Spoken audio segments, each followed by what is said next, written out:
lives today. I'll let you know.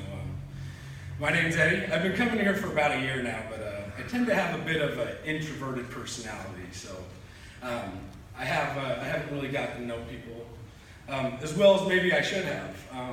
But I'm kind of regretting that now that I'm having to stand up here, rather than come around and introduce myself. So I'm really nervous. I don't necessarily think it's uncommon to be nervous or people to have a general phobia of public speaking. However, my previous behavior for the last several years has kind of led down a road of isolation. And so in many ways in recovery, I'm finding ways to interact in a whole new light with this, be it with my faith and recovery and just life in general.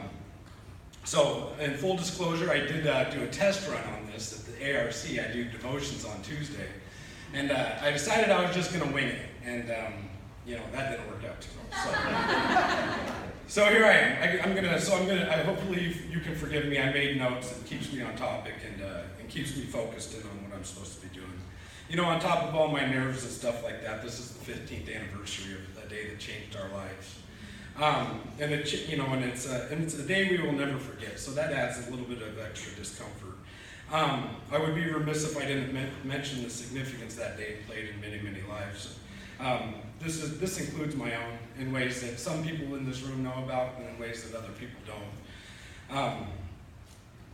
Setting aside all political ideology in regards to this country's response, it can't be denied that the unity between communities, neighborhoods, and churches alike was never stronger than the following days after those horrific events. It is not my intention to stand before you today and be loquacious and focusing on the dark days of my past. Those tales have all been played out, and it's uncomfortable to dwell on the past rather than look into a Panglossian future. However, I've been told that one can't deliver the message without starting with a mess, but it's always important to remember that the past is a point of reference rather than a place of residence. I've lived a certain way for 34 years, and I've only lived in this light for 14 months. As all alcoholics and addicts can attest, we've all done some pretty unthinkable things that we often want to forget about. But I personally believe that the promise of God lies in what we do with those experiences. In a sense, we have been chosen as vessels for God's words in an arena where it's often absent. I didn't have any religious influence when being raised, a child of children. My mother disappeared when I was 6 months old, leaving my 21-year-old father as the lone caretaker of my year-and-a-half-old sister and myself. I never felt like I went without material necessities, but the absent soft, nurturing touch of a mother was certainly prevalent. I didn't know any better, so my days of running around the neighborhood unsupervised and watching my young dad engage a lifestyle which young men engage in, it felt all normal to me. At the age of 7, a family secret was revealed, and my sister and I were immediately removed from our home. I believe that it is far too common that when children are removed from the home, they're put into a worse situation than what they are actually removed from. And this was the case with what we had to endure. Like a shark sensing blood in the water, my mother re-emerged from the abyss to launch an attack on my family structure. And so a custody battle ensued. It's hard to explain the bond that two siblings have, especially when with me and my sister, as we were less than a year apart. And we went through hardships together. So really all we had was each other. But ultimately, an agreement was reached and they split us up. My sister went with my mentally unstable mother, and I went with my recently married father, who married a bitter woman who had zero interest in raising children that were not of her own. So thus sending both of our fates into our impressionable years. Immediate rebellious behavior ensued and only increased as I moved into my teen years, doing what teens do in a rebellious manner, smoking cigarettes, smoking weed, drinking alcohol, and skipping school. It led me to give up on schooling altogether and opted out for my GED. As my motley crew of undesirable friends started finding themselves in legal hot water, I decided to join the Army because that was sure to make me grow up, right? Not so much. My problems continued to follow me there. I had a great deal of success during deployments, and I had a great deal of success during field operations, and that led to me gaining rank. My poor behavior in garrison would ultimately make me lose it once again. During this period of time, my historic family cycle repeated itself as I now found myself with reverse roles as a child with children. Time was up in my army with a great deal of success and failure. I made a decision that would forever send shockwaves through the countless amount of lives by abandoning my daughter and wife to return home. Had I been more mature, I could have been more perspicacious in the damage that this would ultimately cause.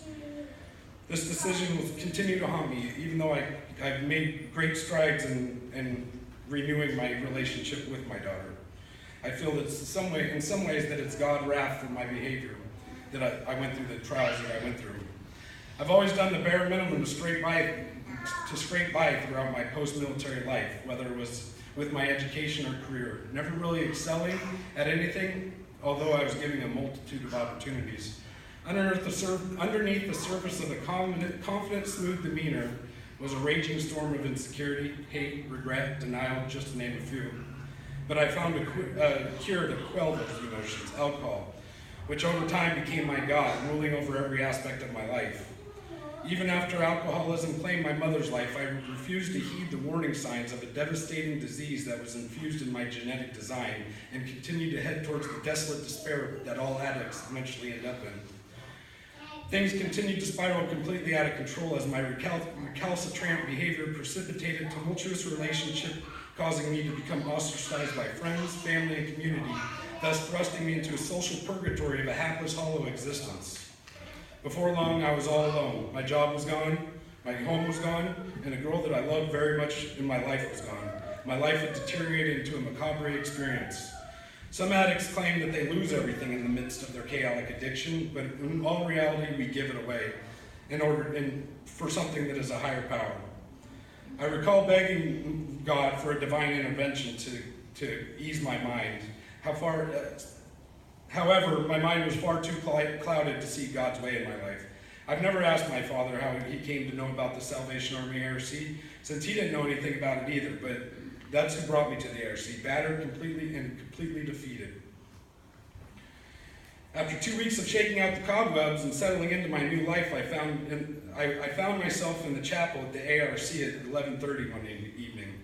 There wasn't bright lights or thunderous voice, but I can recall the exact moment when I was saved. A calmness came over me for the first time. The presence was so powerful and indescribable that I don't think I could even use descriptive words if I wanted to. I don't feel the desire to explain my experience, since it was personally and perfectly designed uniquely for me. Now when I sing the words, "How precious did that grace appear, the hour I first believed," they have profound meaning, describing a brief moment when I was at last at peace and forgiven with grace from the past. I wasn't alone any longer, and something deep inside me knew that I was never going to be again. Life fell into place at the ARC with the power of God and the fellowship behind me. Days turned into weeks, weeks turned into months, and a once seemingly insurmountable period of time elapsed, and I found myself completing a rigorous journey. I now know that I can go through any tough experiences with God at my back. The challenges I face today are much different than they used to be. I find myself trying to decipher between my own will and God's will for me. When I feel like I'm at a crossroads and don't know what direction to go, I am fortunate to notice the subtle nudges that I now recognize as God's work.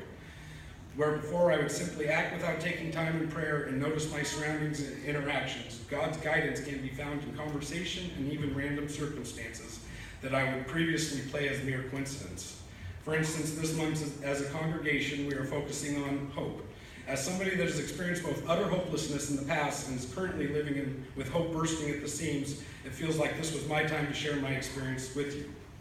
This congregation and the works of the ARC have compelled me to be part of the Salvation Army on a higher level than I ever imagined.